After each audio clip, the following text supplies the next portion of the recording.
çdo sfidë psiqikisht e kaloj si më smiri, por ndodhen gjërat, para 2-3 javë bëm një ngjitje 4000 dikun 17 metra, 3 vetë rrëshetën, para syve tonë, gjithë alpinistët u kthyn, unë vendosa që mos të kthehem, pasi që i bëra atë kurset, i bëra atë mësimet gjitha, edhe thjesht doja ta testoja vetin, edhe u bindëm unë edhe shokim që të vazhdojmë, ishte tepër e rrezikshme, edhe nuk e realizova derisa e përfundum gjithën dhe kur bim poshtë, një vendasë aty më thotë se nuk dërgojmë njerëz lart në bjeshk, ata guidat që dërgojnë njerëz, thotë se shumë rrezik. Atëherë e realizova se sa ka qenë rrezik.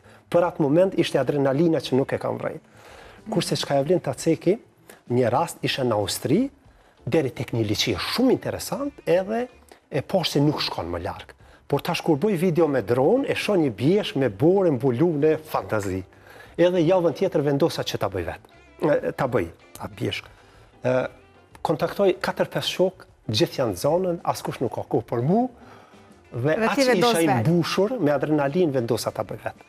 Gjitha shkoj mirë derisa pota, dëmtim pajisje, te atë kthetra tek kpucëve, dhe atë moment e posh mirë se çka ndodhi dhe çka më pret mu, çfarë obligimi më pret për më ra poshtë. Ishte tepër rrezik pasi që ka shumë ujvara, edhe gjitha ishte ngrirë, dikun bi gjysmë metre akull. Gjitha të rrypat mbrojtëse, të sajlet mbrojtëse ishin të mbuluara me akull. Edhe unë u deshej patjetër të kthehem. Me shumë kujdes, me shumë qetësi, e bëra kthimin vetëm se ka qenë kjo ndër më të rrezikshëm për si bëj alpinizëm. Që aty nuk ka pas, nëse rrëshas, a do të pështoj, a do të thej këmbën. Aty nëse rrëshet, ke qenë i mbaruar. Ka qenë 200-300 metra poshtë.